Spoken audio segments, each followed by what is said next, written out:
Hello dear students, welcome back. Today we will study a beautiful poetry from the book Flamingo, A Thing of Beauty, written by John Keats. First of all, let's talk about the poet. John Keats was born in London in the year 1795 and died in Rome in the year 1821 at a very young age of 25 due to illness. He was a romantic poet, and his poetry is characterized by sensual imagery in his most popular work, which was a series of odes. And odes is a lyrical poem which is meant for a particular subject. Today, his poems are one of the most sought after creations in English literature. The said poem is an excerpt from his poem called Endymion, and Endymion is a poetic romance published in 1818, and it is considered to be an epic poem. The poetry, A Thing of Beauty, is based on Greek mythology about a shepherd named Endymion, and the poetry, A Thing of Beauty, is an extract from his poem called Endymion. And in this poem, John Keats depicts that a thing of beauty is a joy forever, a joy even in the midst of diseases, sufferings, and disappointments of life. This joy of beauty comes to a man through his senses. Now let's read the poem. A thing of beauty is a joy forever. Its loveliness increases. It will never pass into nothingness, but will keep a bower quiet for us, and a sleep full of sweet dreams and health and quiet breathing. Bower means a shady place under the tree. Here in the first stanza, the poet says that beauty stays forever and it never fades away. Rather, it increases with the passing time. Actually, the perception of the poet regarding beauty is that it never goes off with the passing time. Rather, it beautifies more and more, or the beauty increase more and more. And according to the poet, beauty is like a beautiful shady tree under whose shades all the creatures can sleep peacefully and enjoy good health. Now let's look at the poetic device or the literary devices, and let's first of all talk about the rhyming scheme. And the rhyme scheme for this stanza or for the poetry is AABBC: forever, never, keep, sleep, and breathing. So the second literary devices used in this stanza is alliteration, and alliteration is a use of consonant sound at the start of two words which are close in series. For example, sleep, sweet. And the third literary device used in this stanza is metaphor, and the poet uses metaphor we can find in the line bower quiet. Here the calmness of the bower is compared to the calming effect of a beautiful thing. Let's continue the next stanza. Therefore on every morrow are we wreathing a flowery band to bind us to the earth, spite of despondence, of the inhuman dirt of noble natures, of the gloomy days, of all the unhealthy and our darkened ways, made for our searching. Yes, in spite of all, some shape of beauty moves away the pall from our dark spirits. Here, morrow means tomorrow or the following day, and wreathing means surround or encircled, and despondence means depressed, and gloomy means sad.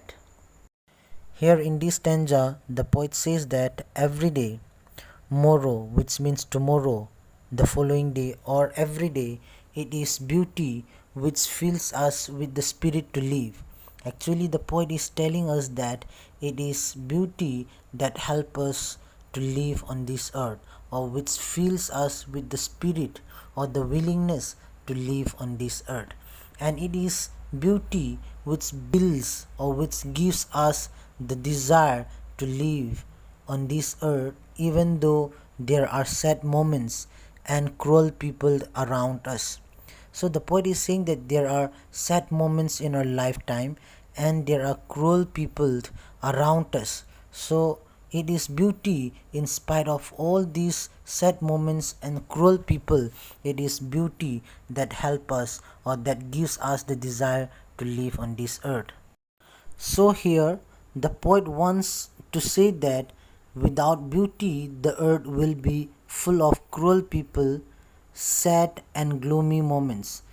And it is the beauty which is created by God which helps us to remove the sadness from our hearts and which gives us the willingness to live on this earth in spite of cruel people and in spite of sadness and gloomy moments or days in our life. Now let's see the literary devices used in this stanza.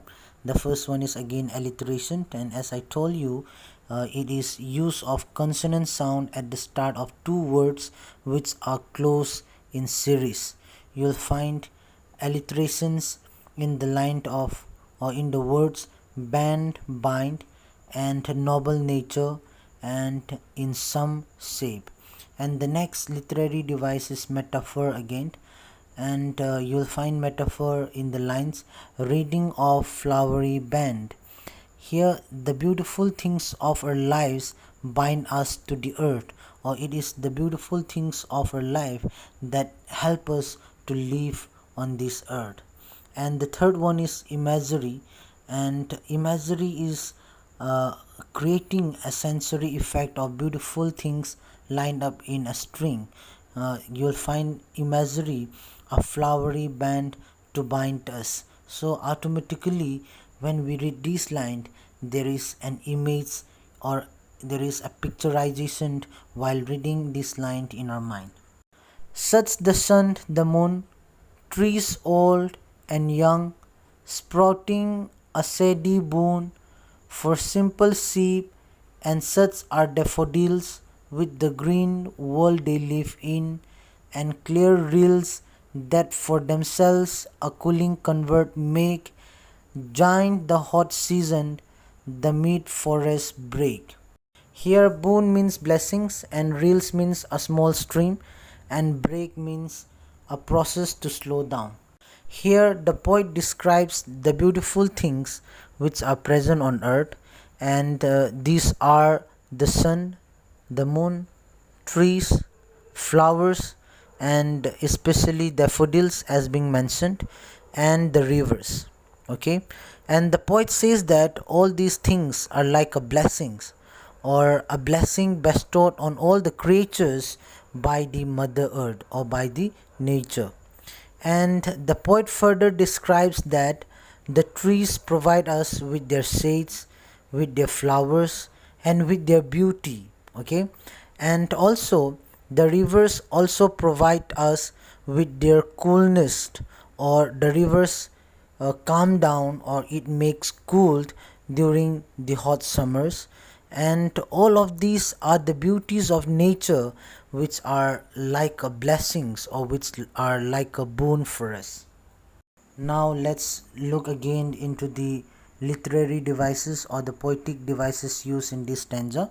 The first one is alliteration, and alliteration is a use of consonant sound at the start of two words which are close in series. And here sa sound in sprouting shady, simple sheep, and c ka sound in cooling convert. Okay, and the next one is imagery again. Imagery, trees giving shade, sprouting shady boon. Okay, and growing process of daffodils, that means daffodils with the green world they live in, clean rivers, streams, clear rills. Okay, all these are the imagery used by the poet in this particular stanzas. Now let's read the last stanza. Reeds with a sprinkling of fair marks rose blooms, and such too is the grandeur of the dooms we have imagined for the mighty dead, all lovely tales that we have heard or read, an endless fountain of immortal drink pouring onto us from the heavens brink. Here, grandeur means high ranked or socially important, and mighty means enormous, and immortal means never dying, and brink means age.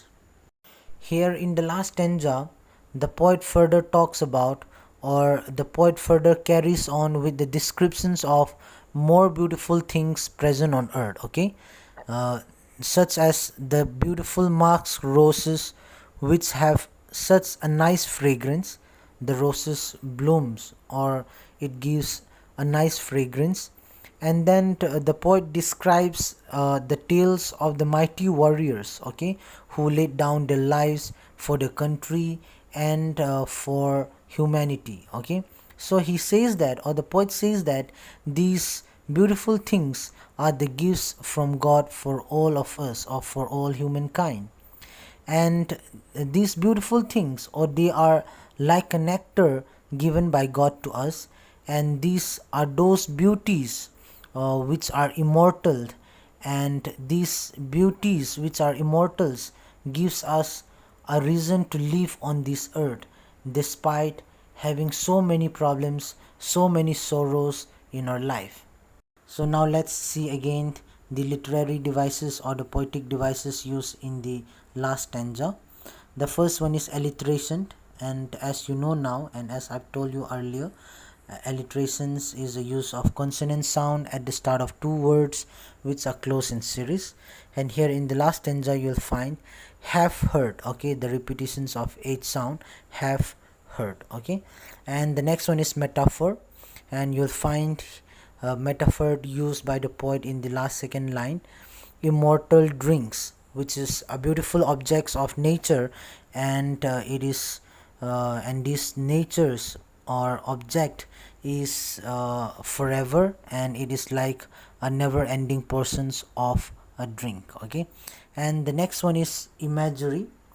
You'll find, like the imagery or the image of bushes full of masked roses in the line of sprinkling of fair mass rose blooms. And you'll find again the image of, or the pictorizations of books describing valor of fighters, that means grandeur. You'll find the line grandeur mighty dead. Okay, and the last images that I can tell you is that God providing, or God provides us with best things. The line pouring from the heavens bring, the last line. Okay, these are the literary devices used by the poet in the last stanza. So dear students, we learn from the poem that, as the poet says, a thing of beauty is a joy forever, and a joy even in the midst of disease, sufferings, and disappointments of life. And the objects of beauty make a lasting impression on us, and it gives us joy even when they are not present before our eyes, even when they are not present in front of us. And the joy that they give never fades into nothingness, but it increases whenever they flash across our minds. So dear students, that's all for today's lesson. Hope you understood the lesson, a thing of beauty, and God bless you. Thank you.